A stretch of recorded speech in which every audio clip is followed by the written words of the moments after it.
Right, well, we'll start it by you introducing who you are and maybe where you're from. I'm Tamara War, although some people mispronounce my name and say wow, and I'm totally okay with that. I'm from Auckland, born and bred, and still live here. Yeah. Wow, have you lived anywhere else? Yeah, I did. I lived overseas for about 5 or 6 years. Oh, lovely. Okay, and what made you want to share your story on the Let Me Speak campaign today? Quite a few reasons, actually, over the coming weeks that I've been thinking about it. The main reasons is I really want to enable people to see that change is possible. Yeah,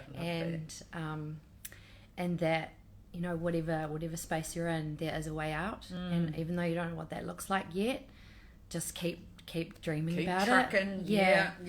And the other main reason as my marketing specialist is, like, you know, the work that you do, people need to see you and know who you are and trust you. And so she's, you know, been trying to tell me to do videos and things like that. And awesome. I thought this is a great way to break through that. Just put yourself get out there. Yep. Love it. Okay, choice. So where does your journey with addiction begin? Well, I think my journey begins with generational trauma. Yeah. And just having a mother that wasn't really emotionally developed enough to have that capacity to support me. Yeah. And also, you know, never worked through her own trauma, and that just kind of fell forward. Yeah. I'm sure a lot of people will be able to relate to that. Yeah, and then I guess sexual abuse from 4, Wow. and then throughout my, you know, teenage years, constantly and consistently, till I was about 17. Wow. And then I I managed to get to Help Foundation. Yeah. Through a lady who worked with my mum. And what is that foundation? What are they? They are Auckland Sexual Abuse Help Foundation. Oh, okay. So yeah, they provide therapy and services and prevention, and it was a great start to healing. But ACC only allowed me 6 sessions, and I actually just got all my files from ACC. And the reason was because I couldn't verbalize the abuse and what had happened to me, so they felt that wasn't that there was you know, no reason to keep therapy going. What the fuck? Yeah, which is totally screwed. Help did as much as they could, and they were amazing, but the funded sessions just stopped, and it was really a difficult time because I had siblings that were younger than me, and those sessions were mostly based on teaching me how to have conversations with my little brother and sister, and I would have to have 1 hour conversation with my little brother and then one with my sister, and they would teach me how to have ask questions that would determine whether they were being abused as well. Even though I knew in my heart they weren't. It was he wouldn't ever touch his own children. So there was that process, and then it was preparing me to disclose to my mum. Yeah. And so I moved out of my mum's house and into my dad's, but then when the disclosure happened, there was no more therapy after that, and so it was literally like, okay, you're on your own now. Wow. And the disclosure was not very supportive. My mum actually had a nervous breakdown, and she didn't get out of bed for like 2 months, and she would only speak to me, and, you know, she kept saying, what should I do, what should I do, what should I do? Fuck, and yeah. You know, I was 16, 17, and I was kind of like, okay, why is this my decision? Like, yeah, you know, and it kind of put me in this place where it's got to be hard, when you're looking for some kind of fucking support. Emotional support. Yeah. I just felt like dying. I honestly just did not want to be alive. But in the end, I told her to stay with him, because I felt that I just took myself outside a little bit, zoomed out, and just felt that my brother was safe. He was with my dad, and he loved, what he was doing, and he was happy. And my mum, my stepdad loved each other, and my stepdad never hurt his kids. And so I felt that I was the problem, and so if I extracted myself, then there was a real chance for that family to be happy. Oh my God, that's crazy. I've got so many things I want to say, but I won't. Wow. It is crazy, but that's how I thought at that age. I had a lot of compassion. Wild. I had a lot of compassion for my stepdad, because I know that he endured sexual abuse as a kid, and his little brother was the person who first abused me when I was 4 and 6 and 11. But at the end of the day, I just wanted them to be happy. I just wanted someone to have a chance. I knew that I was already just not worth, I just had no self-worth or anything. So I was also two important parts in my youth was, so I was born with clicky hips. So in those days they would put a brace. So I wore a brace for the first 2 years, and accidentally my parents did one side up too tight. So by the time I was 9, I had one leg shorter than the other, 1.5 inches. So it was a lot. So I spent some time in the Wilson Home for Disabled Children, and this will make sense later, but it was such a humbling experience for me to be there with all these kids that, were paraplegic and just, had so much less than me. And I think being around those kids really helped me later.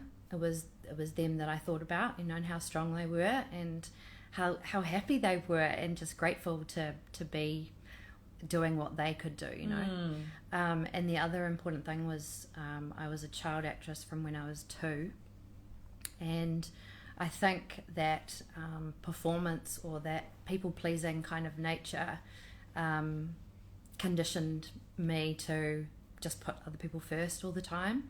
And so my decision, when I said to Mum, you should stay with him, was really there's a lot of influence on other people being more important. So I had been working as a casting agent in film and TV, and I really wanted to go to London and work on big films, and so when I was 18, my parents paid for me to fly over there, and I obviously it didn't turn out so easily as I thought it would, and so I ended up working in a bar in Piccadilly Circus in Soho, and I kind of realised after about a year that it wasn't going to be possible, and that I needed to get a degree. So I came back home to get that degree, and moved in back with my mum, my stepdad, and I think that's when everything just became too much.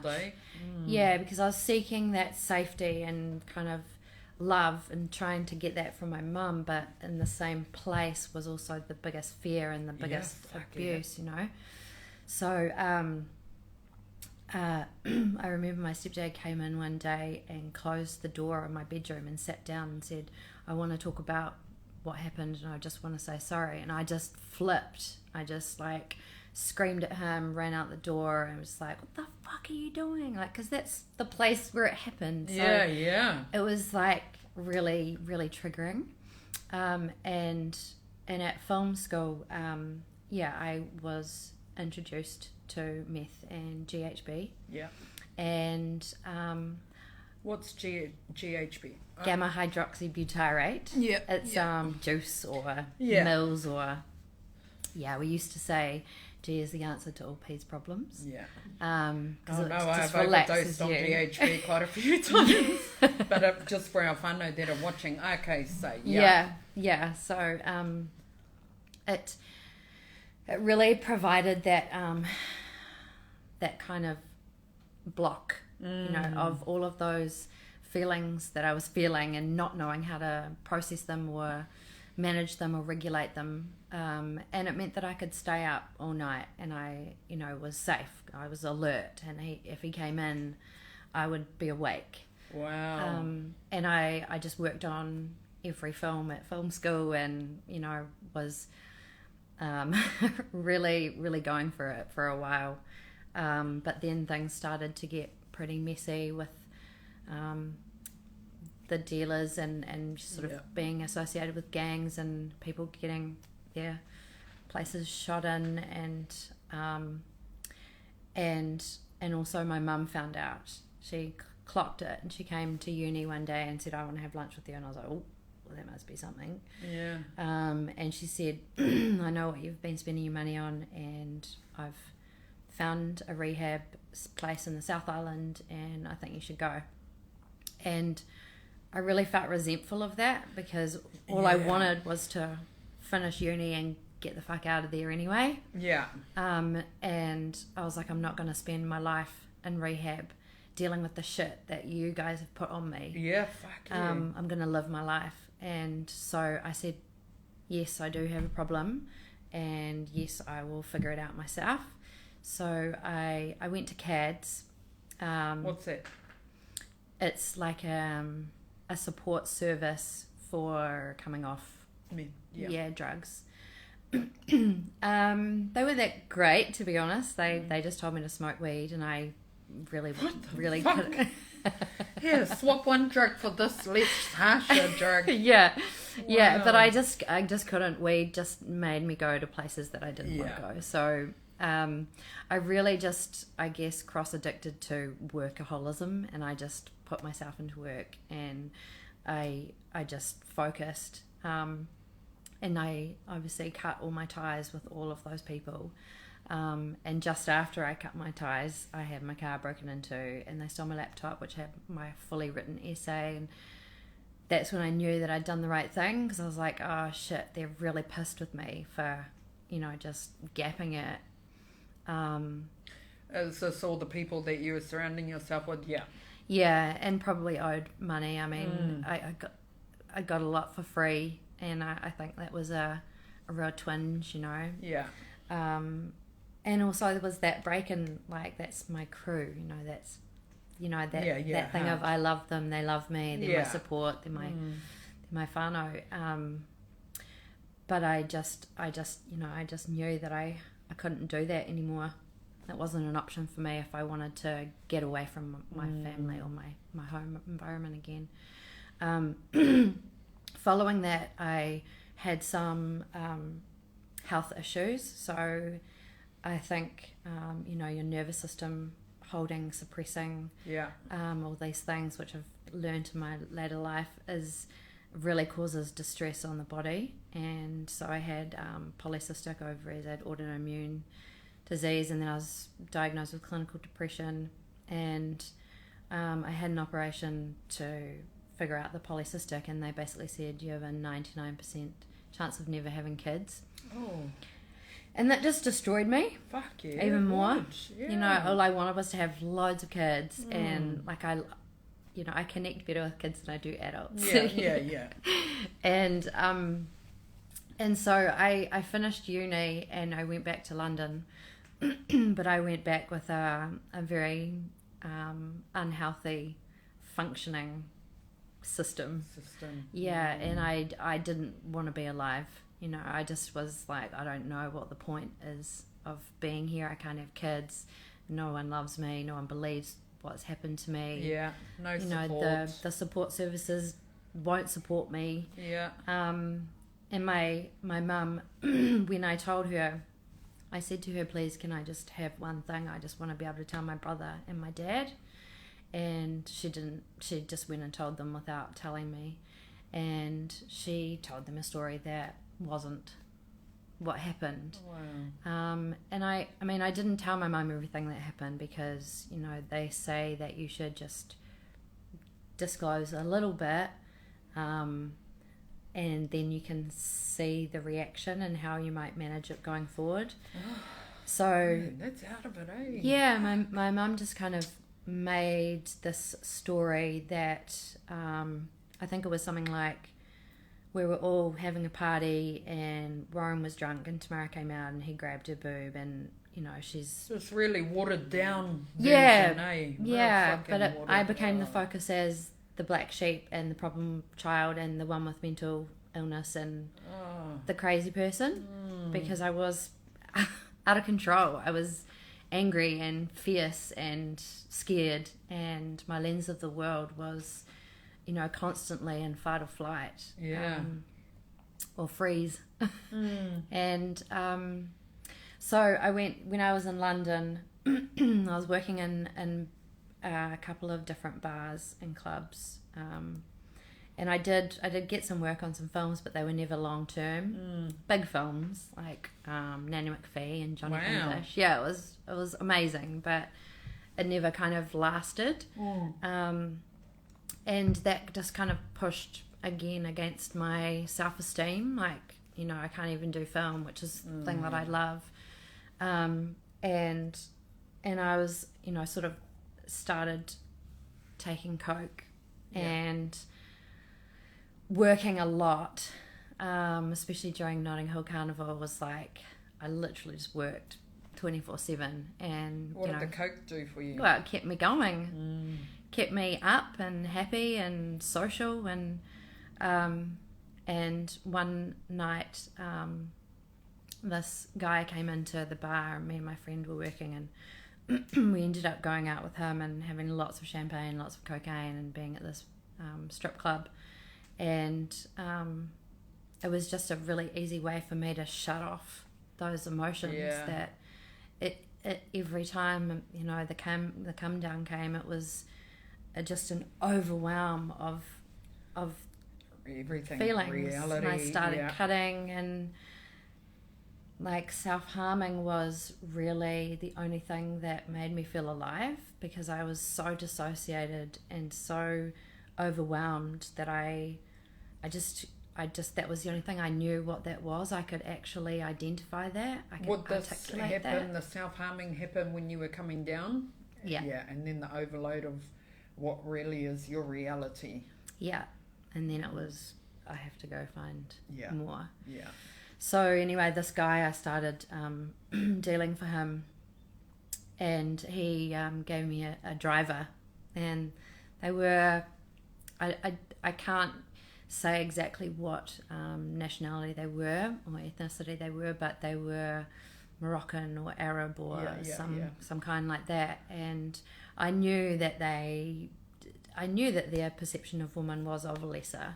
I knew that, but I didn't care. And this driver that I had, you know, he would pick me up with all the gear, and then we'd go do the drops, and he would hold the money and the drugs, and I would just do the transaction type thing. So it would be about parties or clubs or whatever, and he'd always have my back, and I'd always get a few bags, and then even when I wasn't with him, if I was out and too wasted to get home, I'd text him and go, oh my God, I'm so wasted. He'd go, I'll come pick you up. And he'd always get me home safely. Yeah. And so I guess I built this trust with him.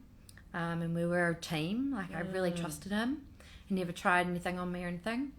And the first time we were at this like flat where we used to cut everything and bag it.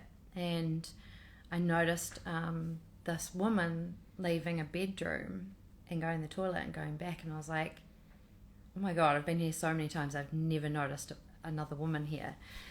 So I was like, who's that? And they were like, oh, she's just staying here while her boyfriend's in jail, like just don't worry about her. And I was like, I'm the only girl here, I'm always the only woman here, I want to make a friend. Yeah. And so I went and knocked on the door, and I was like, hey, you know, how's it going? And she was really out of it, and I was like, what are you doing? And she was like, just smoking crack, do you want some? And I was like, yeah, sure, why not? You know, I was like on a self-destruct path. And so we had some of that, and I got talking to her, and she didn't really say much, and then one of the guys was like, oi, what are you doing, get out? And later that evening, when all the guys had gone, our, I guess, boss man taught me my first lesson in listening, and raped me. And I honestly didn't care. It was painful and horrible, and I just felt like I deserved it. And I went home and I didn't text them for a while, a couple of days. I just ignored their texts, and they showed up at my door and said, you know, where have you been? What are you doing? You're not answering, and these bags are not going to get sold themselves. Yeah. Type of thing. And I had just the night before met a guy on the street that I knew sold coke, and I just sucked him off for a bag, and he didn't give me the bag. So I was really like, fuck, I need some Something. gear. Yeah. And then they turned up and wagged a bag in front of me and was like, come on, we've got to go. Yeah. And so I went, and that continued for, you know, another couple of weeks, and then this one night, I was really, really, really drunk, really, like, had way too much, and I texted driver, and he came and picked me up, and he said, oh, we just have to do one drop on the way home. And I was like, because I said, hey, this is not the way home, like, what are you doing? And he was like, oh, we just got to do one drop. And I was like, I can't even walk, like, I can't do this, you've just got to take me home. And he was like, no, we've got to go. So we went to this, like, suburban house, which is not the usual places that we would go. It was really strange from the get-go, and we're walking up these stairs with all these, like, family photos in the hallway, and then I enter this lounge room, and there's like 4 guys sitting around just getting high, you know, having lines, and porn on the big screen TV. And I was like, and Boss Man was there, and I was like, immediately I knew that something wasn't right.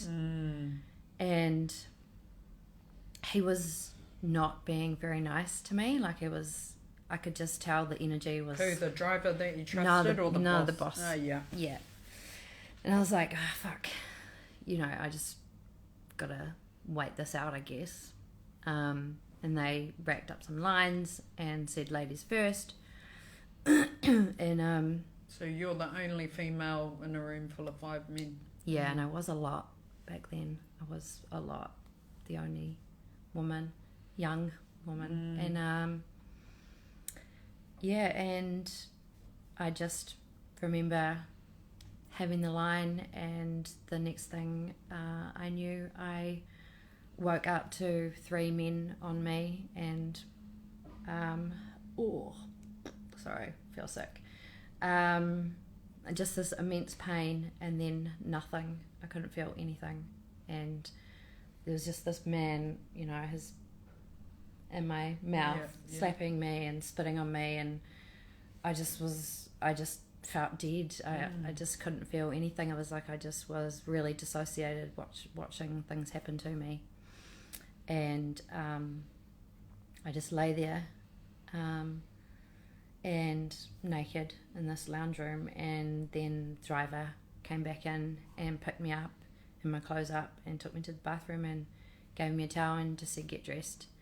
And he took me home, and he said, how do you feel? And I just said, I just feel like a slut. I just felt completely numb and dead. And I guess that was the moment I thought, okay, fuck, do I really want to be dead? And I went home, and my best friend / first girlfriend at the time, I just sat down on her bed, and I couldn't talk or like I couldn't do anything, and she just undressed me and undressed herself and just got into bed and held me. And that was just the most beautiful thing that I needed, just like safe, warm human contact. And at that time, my mum had timeshares around the world, and she had chartered us one for a week in Tenerife in the Spanish Islands. Wow. And we were meant to go in the next couple of weeks, and about a week after this happened, she said, "Oh, you know how we're going to Tenerife? I'm not coming back, are you with me?" And I was like, fuck yes. I need out of this place. I did. So before I got drugs from these guys, I got them from another really young guy who was kind of like a brother to me, and my brother lived in London as well, and we sort of took him under our wing as well as getting coke from him. And he had seen me get in the car one day with these guys and had told my brother, and so my brother called me and was like, "Oh, you need to come over, we need to have a chat." And both of them were there, and they said, you can't hang out with those guys, they're really bad, they're real dangerous. And I was like, I already know that. But my brother was basically like, you've got a coke addiction and I'm not allowing it. And he walked me to and from work every day that week, and he had a job where he got up at 6 a.m. to go do plastering and stuff, and walking me home at midnight, 1 a.m. I was like, but he was like, "No, I'm your big brother, I've got to keep you safe," bless him. Yeah, I reckon. Yeah, and that's really what I guess changed my trajectory with that particular drug, and being away, like moving away from that environment, and also Emma, my first girlfriend, like as we travelled together, and we travelled for like 4 years together, I would notice that her morals and her self-worth, I noticed that in her, like when guys would come up or relationships would happen, and just how she would, I can't really explain it, but value herself. Yeah. And I thought, oh wow, that's really amazing that she has the power to be able to put those boundaries in place, and I think that was kind of the beginning of like me understanding that there was some worth there. Yeah. And so we travelled, and then she fell in love with someone, and I was devastated, so I moved home. And within, I think, probably 6 months, I met someone and became pregnant. And he was really the... Wow, so you were able to get pregnant? Yes. Wow. That's why I kept it. I was like, oh my gosh, this is a miracle. It must be meant to be. And the father was not, it was definitely not a healthy relationship, and there was abuse there, and it just continued on. But I was like, I'm having this child, 100%, and she really has been, I guess, the saviour and keeping me on that path, of the one that I'm meant to live, Yeah. And so had Millie. She's now 13, and I think, when she was about 3, it was my 30th birthday, and I was still using, but just binging, like on the weekends, party. And I had left her dad, and we were living with my dad. And my 30th birthday, I really took it to the next level. And I always had this feeling that I was going to die at 30. From a really young age, I had dreamt it, I'd seen it, I just really strongly felt that I wasn't going to live past 30. And when I ended up in hospital on my 30th birthday, alive, I was kind of like, oh, fuck, okay. I'm 30 and I nearly died, but I didn't. What did you end up in hospital for? Just drug and alcohol poisoning. Yep. Yeah. And my dad brought my daughter to come and see me, and she was 3. And she gave me this look, and God, it was just so like a smash in the face. You know, it was like, oi, all the fear in her face, but also just the questions of, is this who you want me to be? Is this how you want me to grow up? Like, is this, you know, how you're going to lead me? And that was a really, really massive catalyst for me. And I had always been either on medication or drugs. And in that hospital bed, I decided that I was going to stop it all. And sometimes that can be really dangerous. Obviously, long-term medication use and just stopping it like that is not great. So I don't encourage anyone to do that. But I just felt so strongly that I had to do something different, and also that I never knew who I was deeply. Like, I just didn't know who I was because I'd just been told who I was and what I was, or I'd been on medication to, you know, make me this really evened out person, and it just wasn't working. So a couple of days later, a friend of mine challenged me to a 100-day practice of 3 good things and meditation. Wow. And I'd never meditated in my life. That was really tricky. And the gratitude practice, I posted my 3 good things on Facebook every night to keep myself accountable to do the 100 days. And it just kind of grew organically, and people really wanted to do it as well. And that was the beginning of the happiness experiment, which was and is, I guess, a social enterprise that, you know, that I attempted to do it for 100 days. I ended up doing it for 3 years. Wow. Yeah, and and it changed my whole life.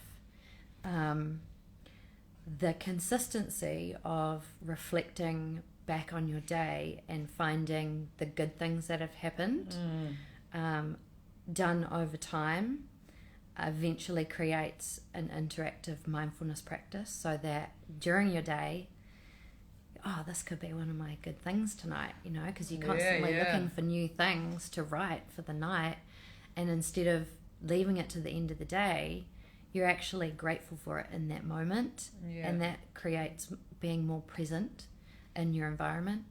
And all of those things, the writing it down, the science behind it is literally that it switches your neural pathways and creates new neural pathways to either solutions-based attitude, better communication with your partners or your kids, or relationships or colleagues, expansion of your emotion vocabulary, so really understanding your own feelings and how that translates to your environment, you know, how what's in you mirrors the world that you have.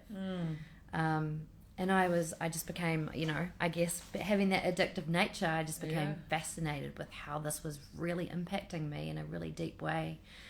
And so I got into the neuroscience of it all, and I started meeting neuroscientists and psychologists and positive psychologists and research psychologists, and they were all really fascinated with my story because it was literally, you know, an example of the power of this tool.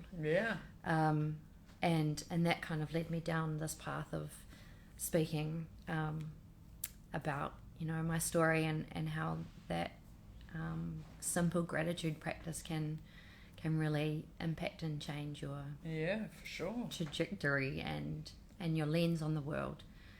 And I was invited to, you know, different conferences, and started working with international research psychologists, and they wanted to, study my story, I guess. And it just put me into all these different groups where I never ever thought that I would ever be.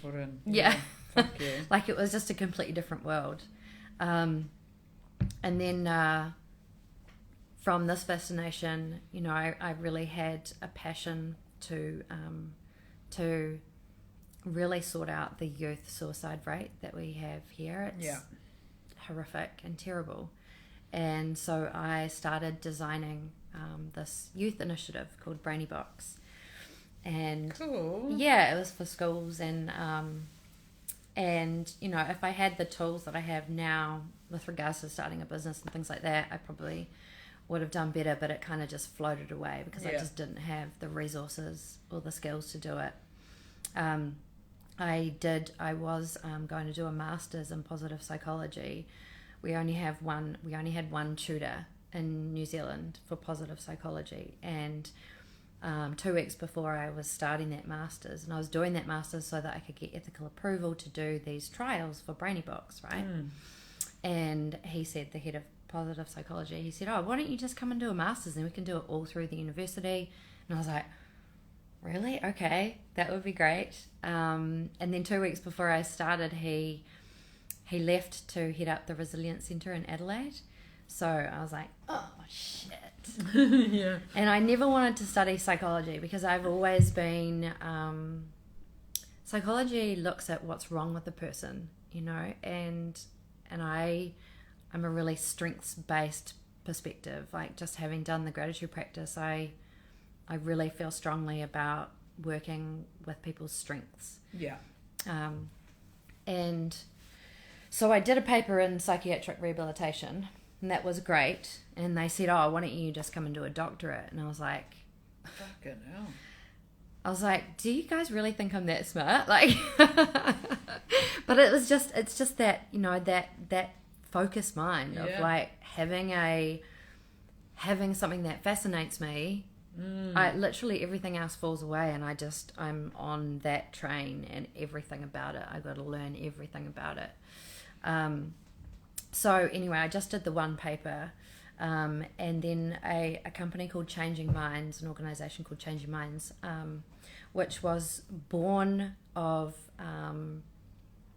the community of people that were exited from the asylums back in the 90s when all the asylums closed, and they had nowhere to go. And Changing Minds was created to be a support system and a community for people that were experiencing major mental distress, but weren't able to be in those hospitals.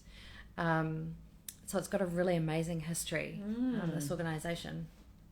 So I started working there as a health promoter, and again, just as a way to gather information about these suicide statistics and helping people, and changing systems and things like that, and found my way into being on 3 groups, 3 advisory group, consumer advisory groups at Health Quality and Safety Commission. They were about, one was Mental Health and Addiction Quality Improvement Program. They'll have such long names. But and then the Atlas of Care, which is about all the cities and towns in New Zealand and the dispensary of psychotropic medications, so antidepressants or antipsychotics, like understanding where and how many of those are dispensed and why there's an increase in what's going on. And the other one was representing mental health on the whole of health, so Partners in Care was about all the different areas of health. And I sat at those tables and I brought up sexual abuse, and no one else wanted to hear about it. It was like mental health and addictions. And in my mind, knowing the statistics, and knowing that childhood sexual abuse really was the impact of why I went down those hectic paths, I really felt the need to voice it and go, hey, we're looking at the symptoms here when we talk about mental health. We're not looking at the cause. Yeah. Can we just step back And can we also provide trauma-informed care in our psychiatric units? Because at the moment you're not treating these people for trauma, which is where it began. Yeah. You're treating them for the symptoms that they're presenting to you, which is the result of the trauma. Yeah, that's right. I did a lot of that. Yeah. I spoke at the mental health inquiry, and spoke about, sexual harm. And I was on the board for Help Foundation and the face of their campaign. And I was one of 10 chosen mental health leaders to have a fellowship at Yale. Wow. Yeah, so I did that in transformational leadership. Just went for it. And worked with a lot of people that experience mental distress or have done, and led a national anti-discrimination program to really educate them and support them, and give them the knowledge and the tools to be able to do projects in their own towns that talk about discrimination. And then I burnt out. I really burnt out. And through all of this, having a psychologist and battling ACC sensitive claims for therapy and doing all of the things, I've done all of so many different therapies, body work, breath work, neuro-emotion technique, just really trying to heal my wounds and heal all of those symptoms and thought processes and self-esteem and understanding what love actually is, understanding what unconditional love is. Just really working on myself to really go deep and understand the impacts of childhood sexual abuse, not just on me, but using myself as an experiment to help others, so I did some contracts, during the lockdowns, but also during that first lockdown, a week before the first lockdown actually, started building this program called Empower Me, and that's my business now. And at the beginning it was more about post crisis care and support for survivors of sexual violence or sexual harm, because when I was doing all of my therapy, yes, it was necessary and yes, it was really helpful, but I still felt like I didn't know where I fitted in the world. I still felt like I didn't know who I was and who I wanted to be and what I could be. My first third of my life, my identity was I am a piece of meat to be used. And the second third of my life was I'm here to use my brain, and people want to talk to me because of the gratitude practice and the resonance with their suffering. And I guess I got to the stage where I was like, I don't feel like I feel like I'm both of those and neither of those now. And just another evolution, another step in my journey, I guess. And I really wanted to provide something. I was on the board of Help, and their wait lists are 6 months to a year long to have any crisis trauma therapy, and I wanted to help that. And I'm not a psychologist or a doctor or a therapist. I am a certified mindfulness practitioner, and I have done all these things that I just told you about, but there was a lot of I guess backlash that I'm not a doctor, so I can't do this kind of work. And I kind of I felt that really hard, but I also know that peer support workers in New Zealand are really, really making a difference, and I know how much my story has made a difference for people. And I've worked with and coached and supported hundreds and hundreds of people that have experienced childhood sexual abuse or any sexual trauma. And I know the healing of that, and I know the suffering of that. I know that more than anything else in my life. And so I wanted to use that. And so Empower Me was born, and it was really an opportunity to, instead of designing these programs, which I had done before, that had tick boxes and like guidelines around what it was meant to be for and who it was meant to be for, I got to do my own thing, and incorporate karakia and meditation and breath work, as well as positive psychotherapy and visualization and activities, around acknowledging our mortality and things like that, that we use in deeper kind of therapies. And so that's what I've been doing for 3 years, and I've shifted the focus not for just survivors but for women. All women, because I think, when we tried to market that this was for survivors, there's not a lot of women that go, oh, that's me. There's a lot of women that haven't really got to the stage that I have, that I'm proud to speak about it. So just shifting that messaging and that languaging to really accommodate all.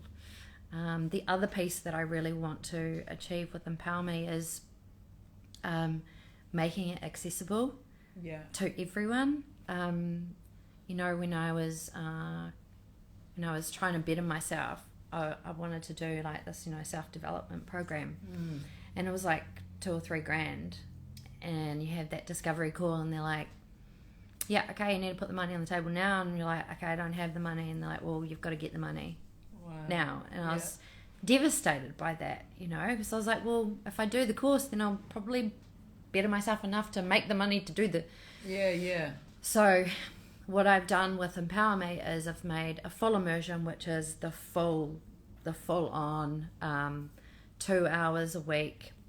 It's all online, so 2 hours a week online, and then a mentoring session, and you get a nice printed workbook and a 3 Good Things journal. And that's the I guess the highest cost one. But I've then created a hybrid version, so I've done self-led video courses with worksheets, and then only a 1 hour facilitation with not the mentoring session.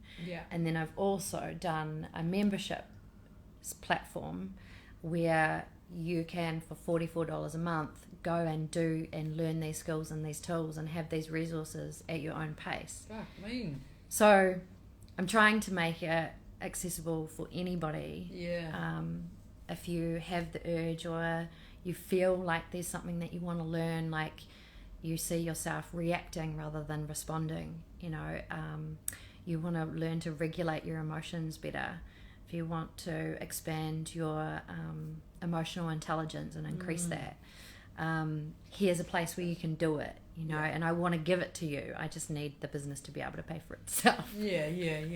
Fucking mean. God, so you've been full on. Well, actually the last 2 years I have really slowed down. And now my lifestyle is not about running. It's actually, I work in the morning, and then I meditate in the afternoon, and I spend time with my daughter. I'm there, I'm present, and I don't want to change that. I don't want to go back to 40, 50, my whole life being about helping other people. I want half of it to be about still learning myself, still being open to discovering more about myself, and working on the things that need to be worked on with me. You're never all the way there. Fucking hell. That's, God, your story is just massive. There's lots of little bits as well, like that I haven't, that also, I have left out, but things like I went to this conference in San Francisco, and I had crowdsourced to crowdfunded. That's it. Sorry. And when I was there, I couldn't pay my rent back at home. Yeah. And I was really distressed. But I was in this amazing conference. It was like Eckhart Tolle and like all the people that I was really inspired by and wanted to be filling my time and energy with. Yeah. And then, you know, I go back to this really shitty hotel ages away and be like, I don't know how I'm going to pay my rent, you know. And I met this guy on the bus and he was like, do you want to go out? And I was like, yeah, sure, I'd love to see the town. Like, I don't have a lot of money, but I'd love to go out. And he was like, I've got you, you know. And I was like, oh God, here we go. Yeah. So I just jumped back in the zone of, okay, we'll just do this. We'll just make this happen. And he was like, I want to get some Coke. And I was like, okay, cool, sort it out then. And we went down to this corner store, and outside were these two homeless drug addicts, and the woman, he got something off the guy, and I just looked at the woman and I was like, hi, can I give you a hug? And I just had this overwhelming feeling that she just really needed to be held. And I just held her for ages. And then I looked at her in the eye and she was bawling and she was like, I don't think I've ever been held like that in my life. And I was like, there's lots of moments like that for me that I feel like something bigger than me is guiding me to help people and to understand people. And I've always been the person that every time I go out, guaranteed someone will come and tell me their story. Yeah. Within like 15 minutes. It's like I'm a magnet for this shit. Yeah. Which is beautiful and humbling, but at times can be quite overwhelming. Yeah. But the man that I was with that night, he emailed me about a year later and he said, that one action of compassion from you has changed my entire life. I've gone home, I'm not doing anything that we did together anymore. I got back with my wife, I'm going to counselling, I'm working down at the church. I'm like, whoa. Buzzing. Good on you. Yeah.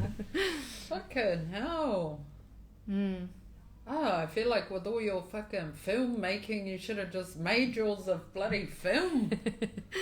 Well, it still might happen. I feel like I just watched it.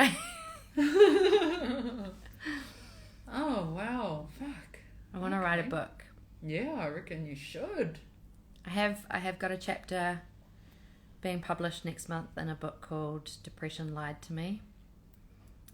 So that'll be my first published thing. But I remember seeing in one of your videos that you write. Yeah. Yeah. And I think someone said, have you always been a talker? And you're like, no, not really, more writing. Yeah, I did more writing when I was younger, yeah. Yeah, that's me too. Yeah. I just feel like I can, it comes from somewhere. It's an expression, of your thoughts, and instead of bottling everything up, just kind of having that release. Yeah, but you can also take the time to really form your thoughts, you know, with speaking. It's like there's external things happening for me, but when I'm writing from the heart, and it makes a lot more sense. And it's, yeah. I mean, so with your business that you do, how do people find that and jump on board with it? So head on over to, so on Facebook it's NZ, it's actually the same on both, so it's at NZ Empower Me. And for this specific interview, I have also set up so that if anybody wants to go in and have a look, you can go and sign up for a week for free to have a look around, see if it's what will work for you. Yeah, fucking awesome. And that membership platform. So I've got probably 12 more courses that will be released, probably one a month, and also we're going to start doing like guest webinars, Cool. so that, because what I want it to be when I get there is not just what I have to offer, but what other practitioners have to offer, so that there's choice. Like a centralised hub. Yeah, so that you can choose what you feel like it resonates for you. Yeah. And you can do it in your own home, you know, in the safety of your own home and in your own time, and you know. Yeah. So head on over to so the thing about like going to rehab and things like that, there's things that you can do that don't necessarily mean you have to wait, you know, and these are the things that you can do. Learning about yourself, learning about your conditioning, learning about your belief system, deciding what your values are, you know, because we always, as we grow up, we gather, you know, from others what those beliefs and those values are. And when we're adults, we have an opportunity to go, hey, what are my values? What are values? And how does that impact my life? And, you know, with values, your top 5, you can really start to decide what behaviors or relationships actually fit your values. And that then, you know, really helps you on your path to where you want to be. Yeah. And who you want to be with. And who you want to be, I guess. Hard out. Yeah. Fucking mean. She must be telling them to shut up. Fucking mean is there anything else that you wanted to share with us? I did want to share a lot of gratitude and a lot of love to the other speakers in this campaign. Sure. I just know for myself, this week has been an emotional roller coaster leading up to this sharing point. And when you start talking, it feels okay, but the mind does a really good job of trying to keep you safe. And through that, you know, all the negative thoughts come in, and you know, we have external expectations, and people expect certain things of us, and that can really shame us and make us feel like we can't do this. So I just want to give a lot of love to those other speakers and really praise them for sharing, because they were all incredible. Yeah, for sure. Yeah, they were so amazing. So good on you, and keep going. And keep sharing and keep using your experience to help others, you know. Yeah, for sure. And you too. Yeah. Oh, well, on behalf of CWK and my mate here and me, just want to say thank you so much for coming on and sharing your whole life with us. Fucking hell, it's going to stick with me for a little while, just some of the things that you went through. But we wish you and your daughter absolutely nothing but the best for your fella's future. Thank you very much.